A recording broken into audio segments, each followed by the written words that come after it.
Hello, listeners. Today is July 11th, and we are doing a little podcast and a conversation with Pandit Atul Krishna about Bhagavad Gita and the current political climate in America. Thank you and namaste, everyone. This is Atul. It's a very unusual and difficult time, and so we'd like to talk without naming names about some of the general principles that we use to look at political situations. So, in the ancient Vedic texts, the qualities or the lack of qualities of a leader are described, and how do they affect the citizens? That's an excellent question. In chapter 16 of Bhagavad Gita, which is called Daiva Sambhava, or the divine and demonic nature, Sri Krishna describes two sides of the coin of human nature. The good side, the upward-looking side, and the evil side, the side that looks downward and selfishly. And when these qualities are present to different extents within people, and especially when those people become leaders, they can have a profound effect.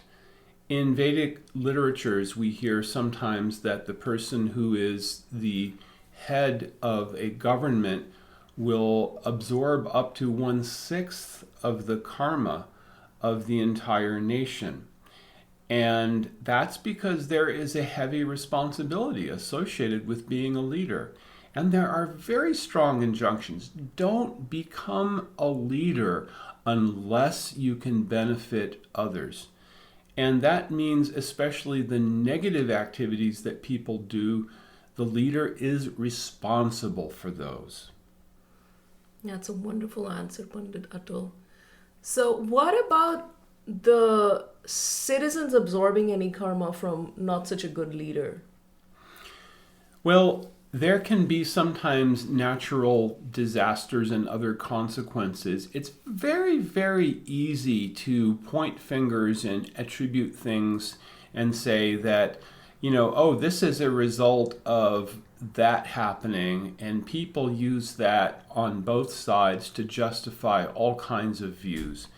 But in general, the principle is that if there is a bad leader in a country, there will be consequences, and there will be sometimes negative consequences. And on the other hand, if there is a good leader, they can also provide some positive consequences. And this is also an important general principle. But in terms of using it to actually judge the situation, it doesn't help much. It's just an understanding that we have. So, in Bhagavad Gita, qualities of human beings, Manusya, Devas or angelic beings, or asuras, demonic beings who are actually living amongst us on earth, but they come across as human being, is described. And I would like you to tell us a little bit about what is a demonic or asuric quality, and what happens if such an asuric person becomes a leader? That's an excellent question.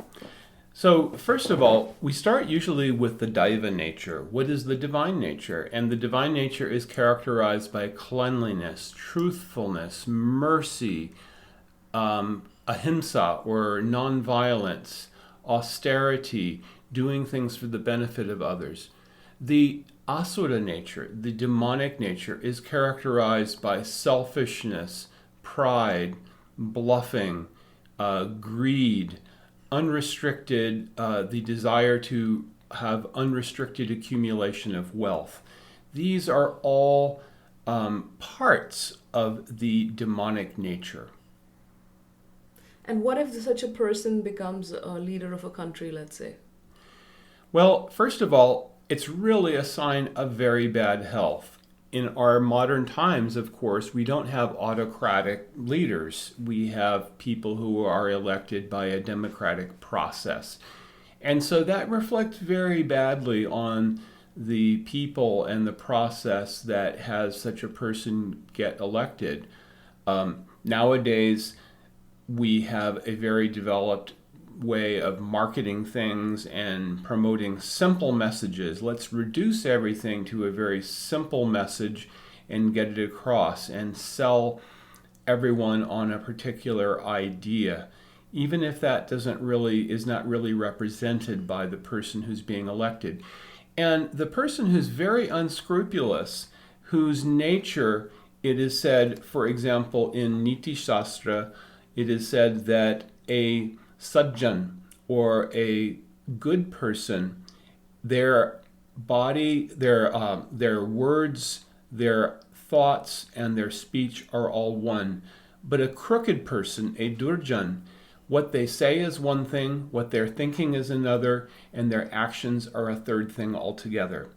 So in these days of mass market and mass influence and using memes and so forth, it's very easy to create an idea that has absolutely nothing to do with the real agenda of the person who's being elected. Good persons, on the other hand, are going to feel more constrained to try to do the things that they have promised they're going to do. Now, this current age is called Kali Yuga, and Kali Yuga is the age of quarrel and hypocrisy.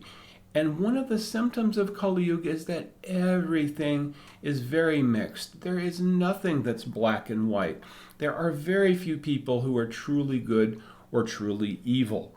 And most of us are a mixture. We have our good side and we have our bad side, and sometimes they're a bit at war with each other. But we can still see that many people will strive to be good and other people will strive toward selfish goals regardless of how many others they hurt or what is the damage to the environment or natural order of things. Can you tell us some verses about the daiva versus asuric nature in people? There are some excellent verses in the Gita. One of them, for example, describing asura nature is dambho darpo bhimanascha. The person who is full of pretense, who is full of false pride and arrogance, that person who is always desiring more things, who has unrestricted greed. This is the archetype of demonic nature. And it's also said, etam drishtim avashtabhya nashtatmanolpa buddhayah prabhavanti yukara karmana kshayaya jagato hita. That persons who follow such asuric ideas, such as, believing that there is no goal in this life other than to accumulate wealth and to enjoy the senses unlimitedly without any thought for consequences. Following such conclusions, these persons who are lost to themselves, they engage in horrible, unbeneficial works which are meant to destroy the world. Wow. I kind of also a little bit off topic in the devotee community, or I'm pretty sure in religious communities, spiritual communities, and ashram and so on, they kind of tend to live in their own bubble. And I should know, when I was in ashram life, I was also in my own bubble, and we were really not so concerned with what was happening politically.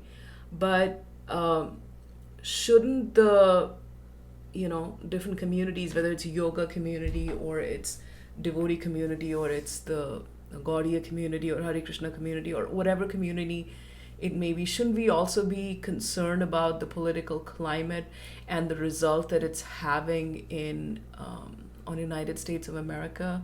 It's a disaster, frankly. How can we help? What can we do?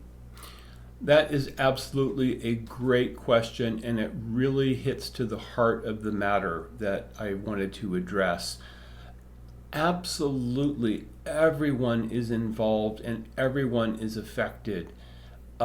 It frankly is a subject of some dismay to me when I see that people pursue agendas and they promote, sometimes there are dodgy conspiracy theories that are concocted by people simply to hide from real agendas such as let us try to increase the wealth of people who are already very wealthy and increase the divide between the very rich and those who are simply struggling to survive. But even if someone professes to have their goal as transcendence, I want to advance spiritually, unless you're living in a cave in the Himalayas and going and gathering some berries, you are affected by society. You are affected by what's going on. And if you want to be a light to help lead others in a positive direction, you need to start by studying the Bhagavad Gita and understand the things that are in chapter 16 and understand the things that are in chapter 17, which are the three divisions of faith according to Sattva, Rajas, and Tamogun. These are very important principles. We must start from a platform of knowledge, and we should not be misled by very lurid conspiracy theories and ideas that have been made up, and there's always an agenda behind these. So we should be practical. We should have common sense. We should look at things with a critical eye. We should not be swayed by promises that just seem too good to be true. Even if we buy into, and I believe one of the things that's often behind this is a countercultural bent. I, came to a yoga lifestyle in the 70s, and at that time, mainstream science was still of the opinion that you have to eat meat.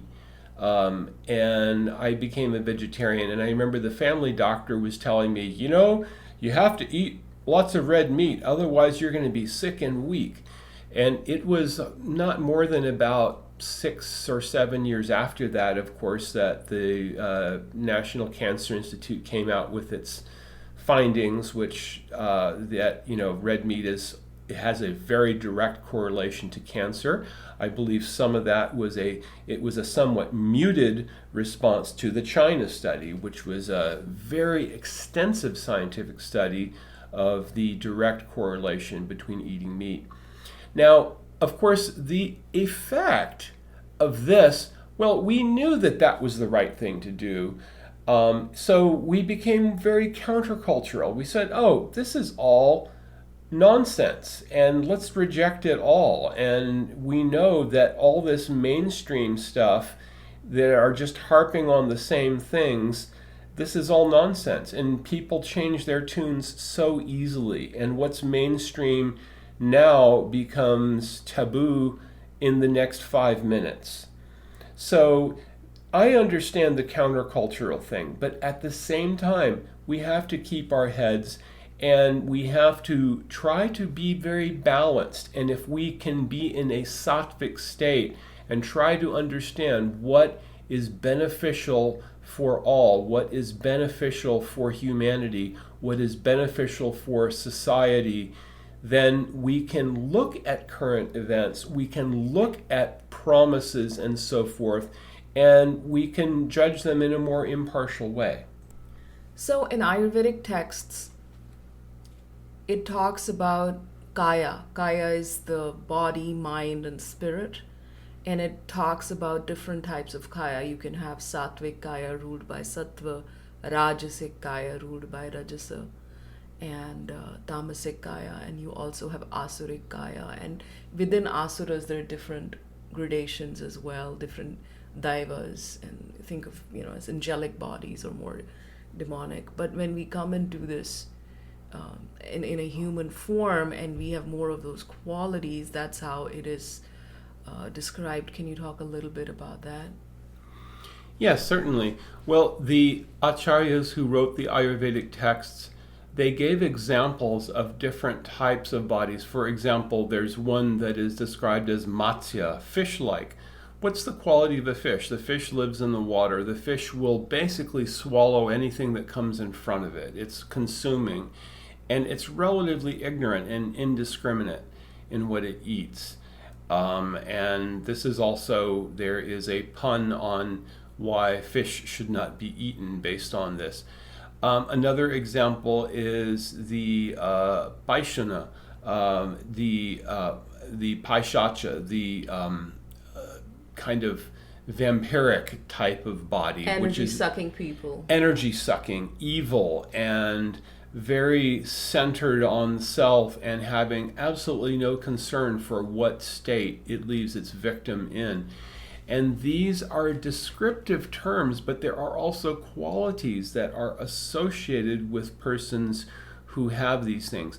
Now, an important thing to also understand is that this is also described in the Bhagavad Gita as the sukshma sharir, or the subtle body, develops.